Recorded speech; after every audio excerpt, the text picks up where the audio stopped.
Hey everyone, कैसे हो आप लोग। आई होप आप लोग बहुत अच्छे हो।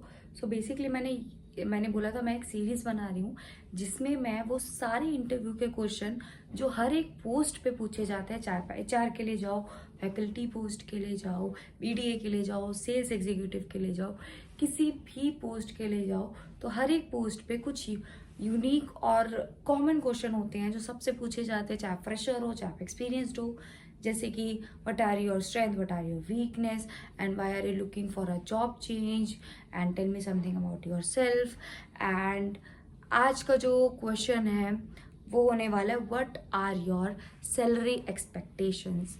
And trust me guys 90% of the candidate इस क्वेश्चन का गलत आंसर देते हैं। इवन वो ना एक नेगेटिव इम्पैक्ट क्रिएट कर लेते हैं इंटरव्यूअर के सामने। मैंने खुद बहुत सारे इंटरव्यू लिए हैं and basically I am a faculty. Basically मैं एक टीचर हूँ but still I have taken many interviews and बहुत सारे लोग गलती कर देते हैं। सो मैं उसके लिए आपको इसीलिए मैंने ना हर एक क्वेश्चन पे वीडियो बनाई है ताकि आप एक सिंप्लीफाइड और करेक्ट आंसर के साथ जाओ किसी भी इंटरव्यू में, सो दैट आपका सिलेक्शन का चांस बढ़े। ओके, सो बिना बकवास करे let's get to the point.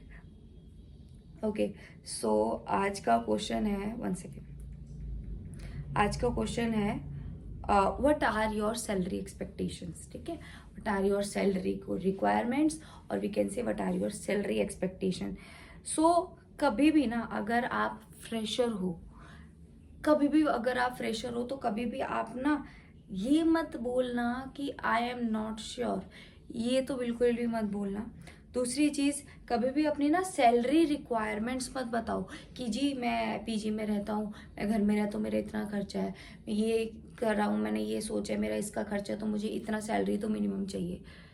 ये गलत होता है इस ऐसा बिल्कुल भी नहीं बोलना। और हाँ, इस वीडियो में जो भी मैं बोल रही हूँ ये सारी चीज़ मैंने पीडीएफ में बनाई है। एंड पीडीएफ क्या, मैंने एक पेज बनाया है, ये आपकी स्क्रीन पर अभी शो होगा।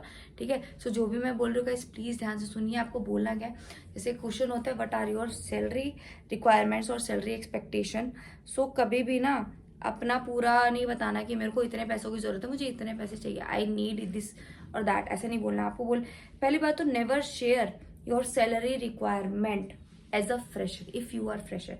एंड एक्सपीरियंस कैंडिडेट जो एक्सपीरियंस है वो अपना सैलरी एक्सपेक्टेशन बता सकते हैं। लाइक मैंने अगर 2 साल कहीं काम किया है, मुझे 25,000 मिलता था, तो मैं बोल सकती हूँ कि मेरा उधर सैलरी 25 था। Because of certain reason I want my salary to be 25 above. ठीक है, और अबव 25, और you can set a range कि 25 से 30 के बीच चाहिए। ठीक है, या आप उससे ज़्यादा बोल सकते हो अगर आप एक्सपीरियंसड हो। तो फ्रेशर हो कुछ मत बोलो। एक सैलरी के लिए आप ये मत बोलो कि मेरी कितनी रिक्वायरमेंट है, या अपने मुंह से सैलरी कभी भी नहीं बोलनी होती कि मुझे इतना तो चाहिए।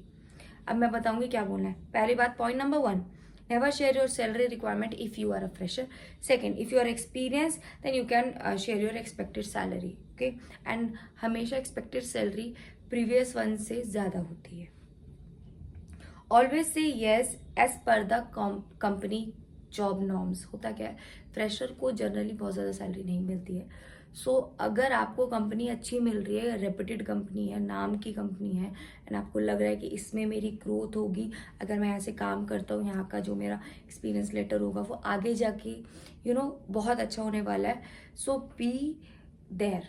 ओके, सो बोलना क्या है, फॉर एग्जाम्पल स्पेशली मैं फ्रेशर्स के लिए बना रही हूँ, बोलना है I am a fresher, wait a second, I'm a fresher. Salary is not first priority for me.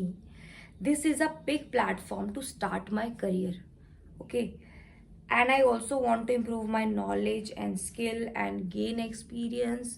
So I expect a considerable amount of salary according to my ability and your company's norm, which will fulfill my economical needs and growth. Okay, if you are fresher, अगर आप ये चीज़ कहते हो तो आप सामने वाले person जो भी इंटरव्यू आपका ले रहा है उस पर एक पॉजिटिव इम्पैक्ट होगा। तो वो आपको अगर कम भी सोचेगा ना, फॉर एग्जांपल्स ऐसे कई इंटरव्यूअर होते हैं ना कि 15,000 18,000, मैं बहुत ज़्यादा फ्रेशर की बात करूँ जो आफ्टर 12th स्टैंडर्ड के बाद जॉब लेने निकलते हैं, सो 15,000, 16,000, 17,000 ऐसे पे सोचते हैं कि उनको हायर कर लेते हैं. सो अगर आप ये चीज़ें बोलते हो इन इंग्लिश लैंग्वेज, सो आपकी पॉसिबिलिटी बढ़ जाती है कि आपको जो सैलरी होगा वो उससे ज़्यादा ही मिलेगा. ठीक है. क्या नहीं करना है एज अ फ्रेशर, क्योंकि एक्सपीरियंस को पता होता है क्या बोलना है, कितनी सैलरी बोलनी है, क्योंकि आप उस वर्ल्ड में ऑलरेडी आ चुके हो. जो फ्रेशर है उस बेचारे को कुछ नहीं पता. So do not say these word. पहला तो as a fresher, I am not sure about the salary, ये नहीं बोलना है आपको. जो वर्ड मैं बोले हैं उस पर ध्यान दो, बट ये बिल्कुल नहीं बोलना है I am not sure about your salary. Second, how much you can pay. ये तो एक्सपीरियंस भी भूल देता है, how much you can pay. सो ये भी नहीं करना है. एज अ फ्रेशर आपको ये भी नहीं बोलना है आई एम नॉट श्योर, ये भी नहीं बोलना है कि how much you can pay. ठीक है. वो तो भाई कंपनी चला रहा है, पे तो कर ही सकता है, वो आपके ऊपर है, आप कितना उससे निकलवा सकते हो. क्या करना है आपको, रिक्वेस्ट करनी है मोर ड्यूटी एंड रिस्पॉन्सिबिलिटी. आपको सामने वाले पर्सन से रिक्वेस्ट करना है कि I am able to do certain things, so I can handle more things. So आप उससे रिक्वेस्ट कर सकते हो कि आप मुझे और ड्यूटी और रिस्पॉन्सिबिलिटी दो. एंड अगर वो आपको देता है देन आफ्टर कन्वर्जेशन के बाद आप बोलोगे कि मेरा इतना काम है. सो आप तब अगर आपको लग रहा है ना कि हाँ नेगोशिएट करना चाहिए, तब लास्ट में करिए, पहले नहीं. सो सबसे पहले क्या करना है, request more duty and responsibility. And उसके बाद प्रोवाइड फेयर सैलरी रेंज. आप अगर वो बहुत इंसिस्ट करते हैं एक सैलरी रेंज बताओ, कई बार ना बहुत इंसिस्ट करते हैं, तो एक फेयर सैलरी रेंज आपको बताना है.